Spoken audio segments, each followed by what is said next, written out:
Hey, Andrew, guess what? What's that, Sam? You still have that broom? Haven't put this thing down in weeks.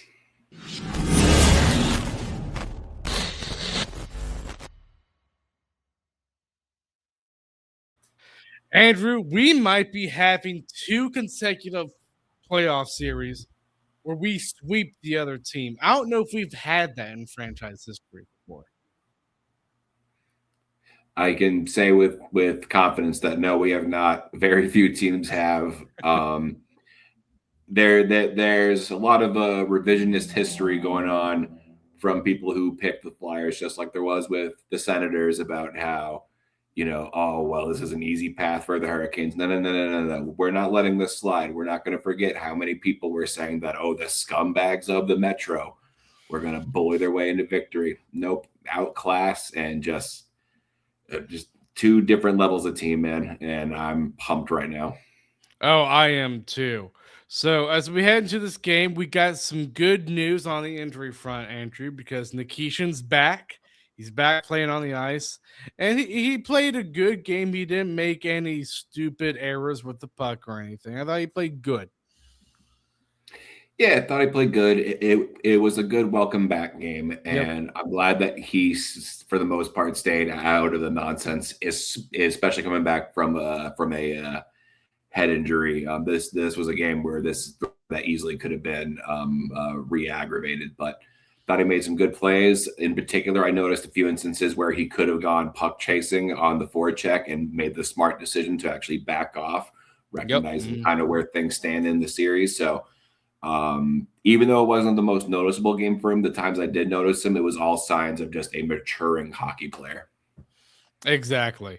So game is headed off. Honestly, I thought Andrew kind of like right off the bat, the first few minutes, I thought Philadelphia kind of had the edge there a little bit. I thought they had a little bit more better chances than the Hurricanes, but I thought the first period, as it went along, Carolina kind of started to dominate the period pretty much.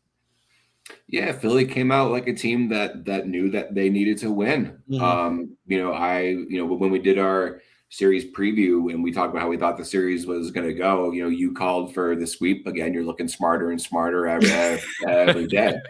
I called for the gentleman's sweep because I kind of anticipated that. I thought this was going to be how the whole game was going to go, but you could tell that they kind of fed off of that home crowd, first, second round game for Philly in well over a decade, if I'm not mistaken. So, but kudos to Carolina. Aside from a few sloppy moments, I thought they played a great road period, and the power play merchant Jordan Stahl strikes again to end it on a high note.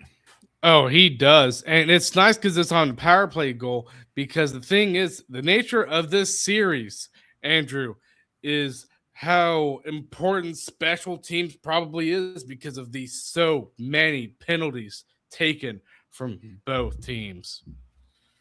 Yeah, this one in particular, refs, you got to let the boys play.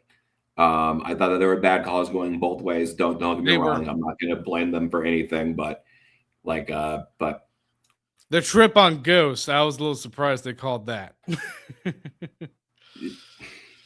in the first I two games, was. the I was. Hurricanes did do a lot of unforced errors, a lot of delayed game penalties, a lot of Mhm. high sticks, and in this one, it just felt like they were calling anything, maybe with the intent of not letting it get out of hand, knowing that as soon as Philly fell behind, that they were going to do what we saw them ultimately try to do.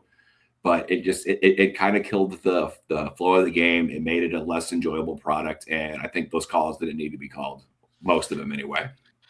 I agree with you. It was just too many, and it really did drag the game. Like, I mean, the game started at around like what 8:15, and it ended around almost 11. That's just too long. Because and a huge part of that is the penalties being called after called, and it's just like, good gosh, just let the players play. Yeah, when there's a game misconduct, which was basically Rod apparently hurt somebody's feelings when they were already shorthanded. That's that's just unacceptable. I'm sorry. I unless Rod said It's something playoff hockey for outlandish. crying out loud, too. Yeah, and he was frustrated. And I mean, it's not like Tockett's, not afraid to say things to the ref either. And that's in no way me throwing shade at Rick Tocchet, despite how this series has gone. I think he's an excellent coach. But Mhm. yeah, that was particularly egregious. I have my thoughts on the Hall hit. Hopefully Sanheim's okay. Obviously he continued playing, but hopefully there's no, they look at him later and whatever kind of thing from that hit. But just Get brutal to job. that hit. Yeah, we'll get to that hit. But I mean, great goal from Stahl. He kind of was able to uh, get a little bit of some puck bounce, so puck luck a little bit there as he was able to kind of put the puck in right behind Vladar, makes it 1-0. And then in the second period, you do have Trevor Zegras tying it up. And again, I thought the start of the second period, Philadelphia played pretty good. And then you had us scoring on a short-handed goal. And funny enough, I believe this was right after, wasn't this right after the 5-on-3 chance that Philadelphia had? I think that was right after the Hall hit. Yeah, it was that. You're right. It was after the Hall hit. So let's go ahead and talk about that Hall hit. What were your thoughts? I thought Hall committed to the hit. I thought that Sanheim lost his balance and went down on his knee.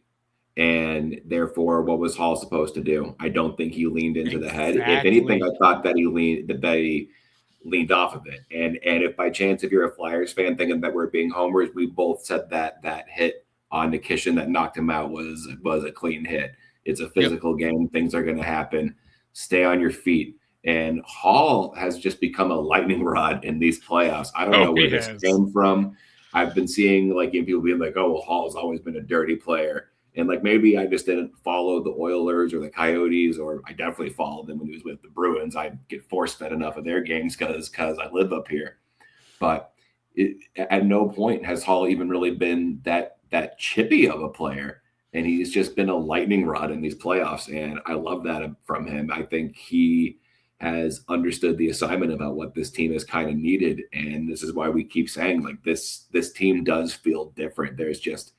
They don't need to be the Florida Panthers and do all the extracurricular, all the dirty stuff, but there's a pushback. There's a toughness that I don't think we saw from past teams. And that goes from the Taylor Halls to the Stankovens, even to the Ahos and Svechnikovs for not getting frustrated and just sticking with it. And that paid off for them too in this game. Yeah, it really did. And I mean, I agree with you. Like Hall, he was coming for the hit. You can tell he kind of lightened, tried to straighten himself out there because last minute you have Sanheim turning to the boards on his knees in a vulnerable position. And I mean, to me, what caught me by surprise, I do want to take two notes from this. One is the fact that you can tell the Philly bench really wanted a major there. You could tell. Even Sanheim was like that. And apparently it took the whole commercial break in order for the refs to review it to whether it was a major or not. To me, that should have been 30 seconds because of just that decision there. Now, ultimately, they got the penalty right, I think, with just reducing it to 2 minutes. That's the most important thing, I think. But I mean, the fact that Philly thought it was a major, no, he turned on the last minute. And I actually agree with what Biz said. I think during it was the second intermission, the fact that was the turning point. I do think for Philadelphia. Part of it was the 5-on-3, obviously, but a huge part of it. But you can tell Philly they were rattled from that hit. You can tell.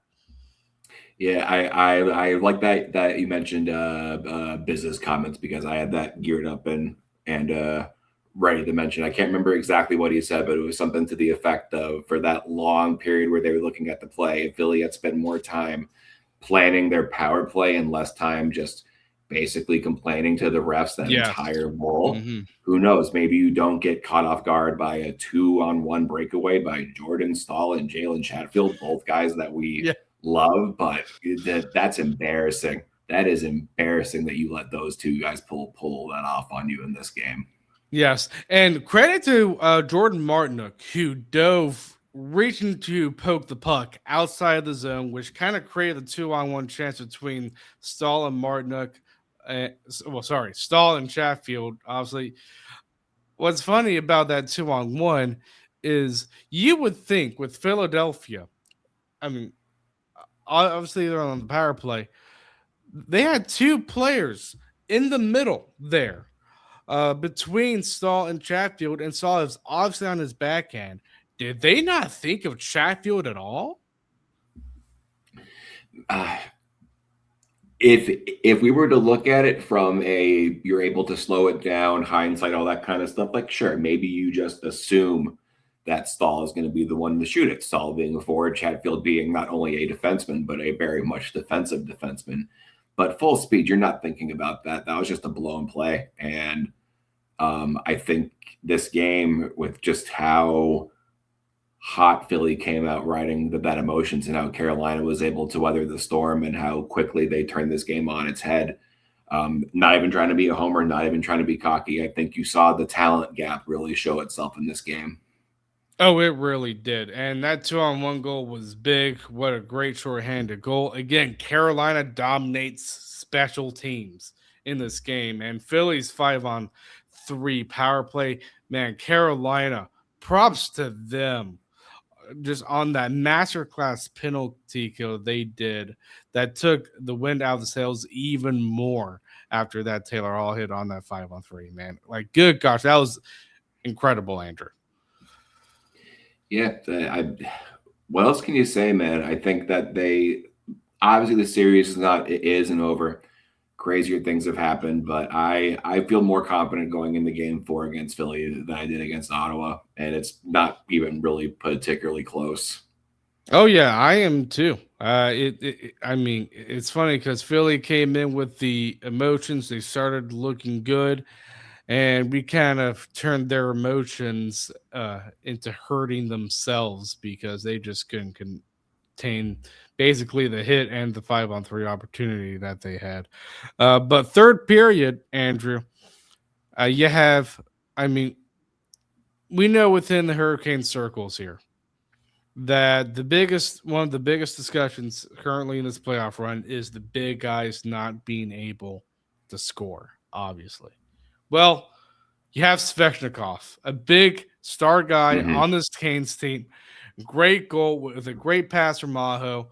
I mean, let's just talk about that goal and just the star talent on the team with the likes of Ehlers, Aho, Svech. I thought they played a much better game compared to the last game. Yeah, even without that goal, they were just noticeable. All three of them, and a guy who I think's gotten a little bit of heat too because his play hasn't really been. I think he's actually been a little bit more concerning than uh, Aho and Svech, only because you know that you should not that you know, but like they've proven themselves in the playoffs. You know that they have put it together. I like that Ghost got a point on that power play goal too. But just an elite pass from Aho, elite shot from Etch, and with Jarvis getting a goal in the last game, and now Ehlers on the board in back-to-back games, you don't just need Stankovic. Though that line was, I think, very impactful today.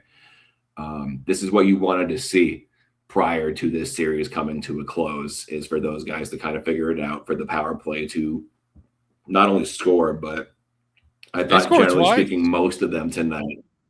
Yeah, they scored twice, and aside from one of them, I think they were all like you at the very least left them feeling neutral about the momentum. Whereas in the last two games, it felt like they kind of actually worked against Carolina. So even aside from the small picture, for lack of a better term, of just this series, big picture, looking at this team moving forward, not to count our chickens before they hatch. They still had to win one more, but you saw a lot of things tonight that I think you needed to see going into the next round. Oh yes, definitely. What a great goal from Svech there from Aho. You can tell that the puck just slightly got over the goalie's right pad there. Like Vladar almost got it, but he could not keep that puck out. And then I mean, to be honest, I thought that's fetch goal. I thought that was the dagger. To be honest, I did not think it was the Ehlers goal because I thought after that I was like, I can't see Philadelphia coming back with 2 goals. Yeah, 2 goals that late in a game, probably not. But the Svech goal might have been the dagger for the game. The Ehlers goal to me just felt like such a It nail in the cemented the coffin. game. And not only because of the how Ehlers scored, but what a play by Martinook at Oh center yeah, ice to just one touch pass while being bullied by two Flyers. And then Ehlers, another guy who, I think he's played better than Aho and Svech in these playoffs so far. But another guy who maybe you would like to see on the stat sheet more, back-to-back games, and that goal was just high class. So again, that's my biggest takeaway. I felt confident in this team going into the rest of the series just based on what I saw in game two. I thought that they withstood the best that Philly had they to did. offer that game.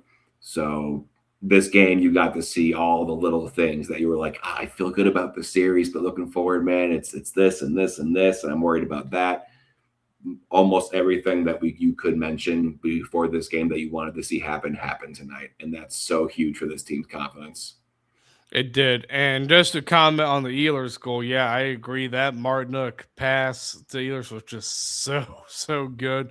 And Ehlers, he is able to score. Kind of redeems himself a little bit. If you remember early in the game, Ehlers had a 2-on-1 chance and he almost was able to score, but it's nice to see him finally get rewarded on that. And then you can tell, Andrew, after that goal, Philadelphia just got mad. They just got mad.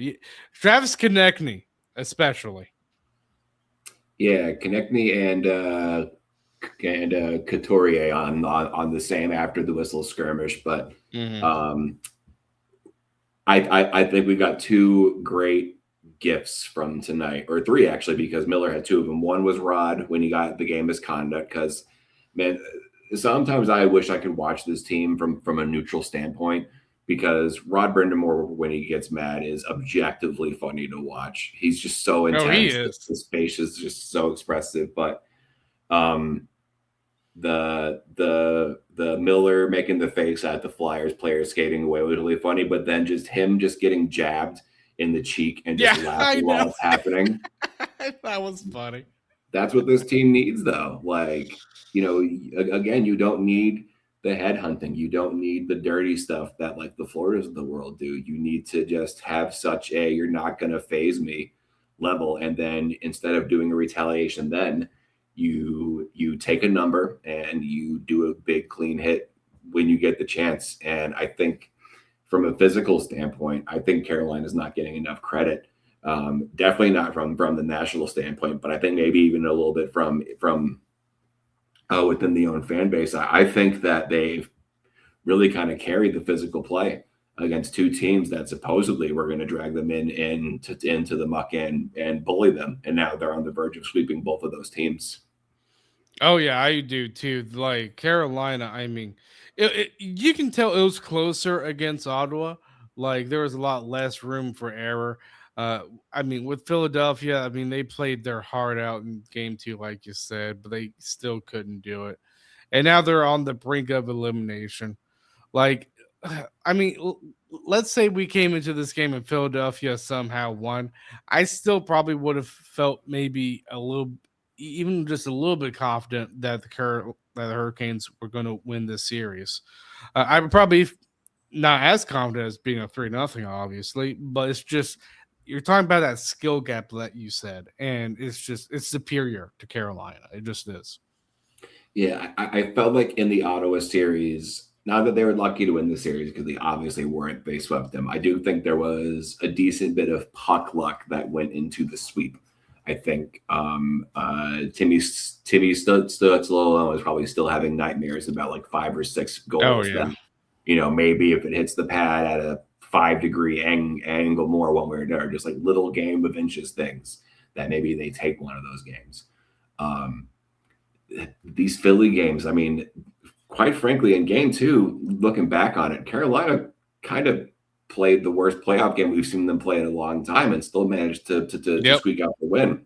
Mm-hmm. And then in this game, Philly comes out with the emotions. Carolina weathers the storm, and then once the game kind of settles in between Philly coming in hot, and then the refs wanting to make sure that they get their five minutes of fame. Carolina just took it over. Oh, they did. And I mean, with the way special teams have been going for both teams, obviously Carolina's winning that department. They just are.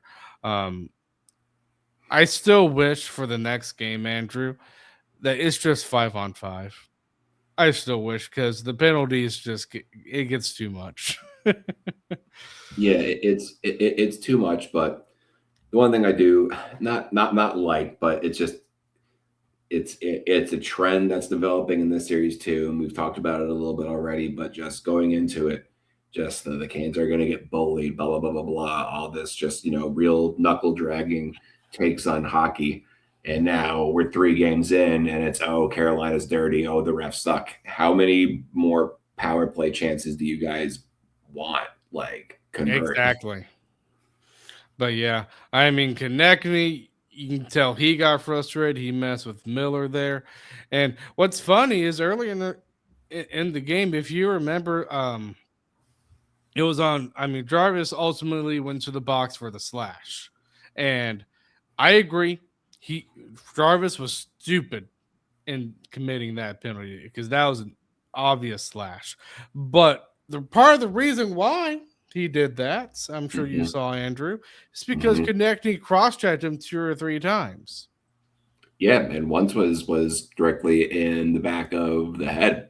Exactly.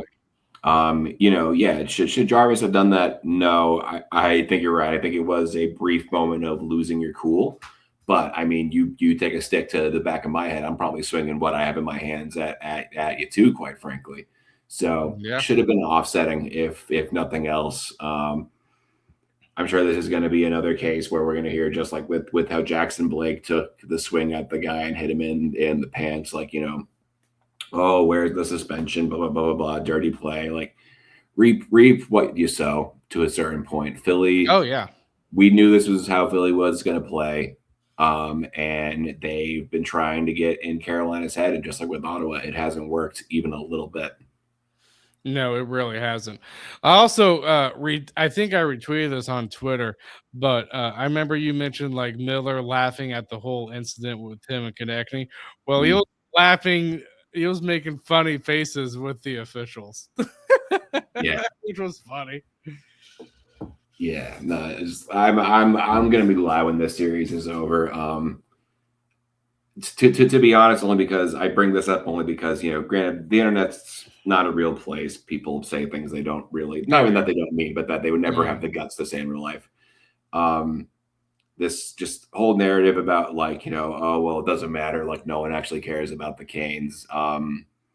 Your team has been barely relevant for the past decade. Oh You've yeah. been living off of the funny stories about the Broad Street Bullies and the games against the Soviets, and now you turn around and it's just been a bunch of whining. And I'm disappointed because Philly has this reputation of being just kind of like a fan base that is someone that loves a good back and forth banter. I thought this was going to be fun, and it's just been nothing but crying on X. So uh, get rid of these guys. Buffalo or Montreal is going to be so much more fun to jab back and forth with. Billy, you've lost points in my book. Yeah, I'm hoping it will be too. But like, regardless, like if I was a Flyers fan, Andrew, I'd be like, I'm happy we even got to this point because Philadelphia, they weren't expected to make the playoffs coming into the season. They just weren't. No, and that's why the whole narrative surrounding this is kind of it doesn't bother me the same way that the Ottawa thing did, because that's just being a old school Canes fan, things from Canada coming at us, like it rubs me a certain way. Philly, and then also I've been seeing a lot of Devils and Islanders fans chiming in, which where do you get the gall saying anything about the Hurricanes? We own you. Um, just Disappointed. I thought this was going to be a better fight, even if they did sweep them. Like Ottawa, Ottawa kind of gave validation to that whole, Brendan Moore, like, oh, well, it was a sweep, but I watched the games. It didn't feel like a sweep. That's what Ottawa was. If they take care of this game, it's going to be y'all looked good for about a period and a half in game two. And aside from that, it has been very clear who the better team is. Oh yeah, definitely. I do have to ask this question though, because I'm sure there are some Canes fans that are asking this question. With us being up 3-0 in the series, I don't think it's going to happen. But do you start Bussy the next game? Just give him some playoff action. I would consider it because I felt like, unlike in some of those games against Ottawa, where Carolina was able to kind of keep Ottawa out of Freddie's face, I felt like in this game, Philly was able to kind of get into Freddie's kitchen a little bit. Kudos to Freddie for bouncing back and made a couple runs at him. Yeah, and knock on wood, there were a couple of times in this game where Freddie of 2 years ago is, being rushed off to the hospital because he was touched. Yeah. So yeah, I think you consider it. I think with just how much more lopsided this series feels, I think you start Bussy. Maybe you even put Laurier in for whichever winger needs the most rest. Robinson or Carrier. I mean, you rest one of them. I mean, honestly, you should still win as long as your top guys or at least some of your guys are scoring, Right. And I mean, even if it's not them, Stahl can obviously contribute. That entire fourth line feels like they're due. All three of them. Oh yeah. They've been excellent in this series. Yeah, I can't really say enough about them. And I love that this team has been just so, you can put your best against one line, and if you shut them down, great. The other three are going to come and give you the same thing. Oh yeah, definitely. Well, obviously, as you and I know, Andrew, Stahl, because I do want to talk about this a little bit too. Stahl did get a little bit snubbed because they did release the Selke finalist and all that type of stuff. And I mean, looking at the players, I'm just like, obviously, in order to, it's just weird because it's for the best defensive forward, and yet they go for the player with the most points, mostly. So it's a little bit weird in that type of sense, but at the same time, I get it. I'm gonna softly push back only because I'm gonna take what Rod said about it, because if you win it twice, I'm gonna take your opinion on it.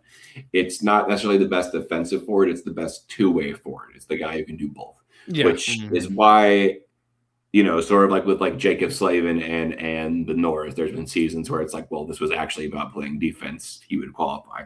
You could say that about Jordan Stahl, maybe this entire run that of the Brendan Moore era, that he should be a finalist. This is the year where he had 20 goals. So I think there's a little bit of a big market bias going. And that being said, I don't have any problem with any of the three finalists. I really don't. I just don't see how Stahl doesn't make the cut. I know. I was disappointed to see that, but not surprising. And we also got to see who won the the draft lottery. Toronto and San Jose. Dude, San Jose is going to be a scary team, Andrew. They already are. They just fell a little bit short. Celebrini obviously is incredible. Like maybe the next McDavid, in terms of whenever McDavid slows down, he might claim that mantle of just the top guy. But a lot of those younger players, granted, there was such a huge gap in points on that team, but because the other guys are progressing along like you would expect guys in their early 20s to, and now you're going to add another one of them. Don't want to talk too much about a different team, but I've always liked the Sharks just because teal is probably my favorite color. And I mean, it's a understandable shark. It's a shark, so that's just sick. Yeah, but that's going to be a fun team to watch. But your time will come. We're in the era of the hurricane right now. Oh yeah, we definitely are. I know when I saw Toronto win though, I laughed just because I was like, this honestly, I don't think is going to help Toronto at all. That's because they don't need more offense; they need more defense and structure. Well, so here's the thing. I don't know if McKenna is as much of a lock as people say he is. Now Toronto might just go for the flashy thing because it's Toronto. Yeah. But it seems like there's maybe a little bit of discipline issues, like not just with the whole fight off the ice thing. I know he's gotten a lot of game misconducts at Penn State, so there might Mhm. be a bit of a composure thing there. But there's some defensemen in this draft. Just like I'm not going to sit here and act like I'm a prospect expert. I'm basically parroting sources that I trust here. But Mhm. there's some defensemen who really do sound like they could be the real deal. So Toronto might be smart to do that because offense is not their problem. No, it's not. And I could see them in 3 years. Let's say they do draft McKenna. I could see them overpaying him, and they're back to square one, basically where they were with Marner. You know? Right. And by getting the first pick, though, this also means that sure you have the first pick this year. That's awesome, of course. Duh. They don't have a first round pick for the next 2 years now because of No, how they're they don't. such a poorly managed team. And I'm not going to be shedding any tears for the Leafs. I made my fandom of Steve Dangle known, but outside of that, I'll point and laugh at kind of the evil empire of hockey, basically. But Oh yeah. it's Biz. I hate to say it, man, because I'm a huge fan. Anybody who fights multiple dudes for being mean to a wait staff is cool in my book. Um, you give up your Leaf ambassador status, and like 48 hours later, they pull off one of the lowest odd first pick lottery wins ever, buddy. You need to go see a shaman or something because you are clearly cursed. Don't you dare hop on the Hurricanes bandwagon any more than you already have. Yeah, exactly. Well, Andrew, real quick, want to just go ahead and do 3 stars Let's do it. of the game? All righty. You want to go first or me? Sure, I'll go first. Third star, I'm going to give it to Spetch. I thought he was noticeable even before the goal. Very impactful. Um, yeah, hopefully this just gets his confidence going. First and second star's tough not to pick, just who I'm going to put in what order. I'm going to give the second star to Freddie. He just continues to prove all of the naysayers wrong. And first star, it's got to be the captain, Jordo. Way to carry this team in the battle. Way to set the tone. So I'm giving the 3rd star Anderson, the 2nd star. I'm gonna give it to Miller, actually.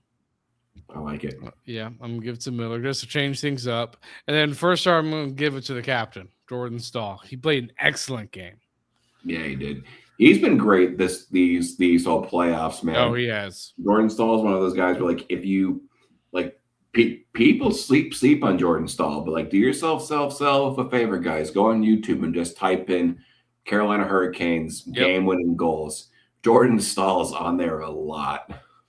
Oh yeah, he definitely is. Well, Andrew, great win, and I know you have your broom with you, so I'm sure you're just ready for the sweep. Yes, for those of you who are just listening, Andrew is currently holding up a broom right now, so he's ready. You guys hear this? This is me taking a broom to Gritty's backside. The sweep's coming, and in this Olympic year, they're going to get 2 sessions of just well-needed rest, and I'm so excited to watch that Buffalo Montreal series. I do genuinely think that's going to be great, fast-paced hockey. Y'all have fun and just beat the crap out of each other, and we're going to be. You know the Simpsons meme where it's all the guys on the boat watching the 2 monkeys having a knife fight. That's us. Oh yeah, definitely. I hope for the Hurricanes' sake, Buffalo wins because I feel like they'd be a little bit less challenging compared to Montreal. But we'll see how that goes. Dobesh seems like he could steal it. He does. Yeah, he definitely does. Okay, well, we'll see you guys after game number 4.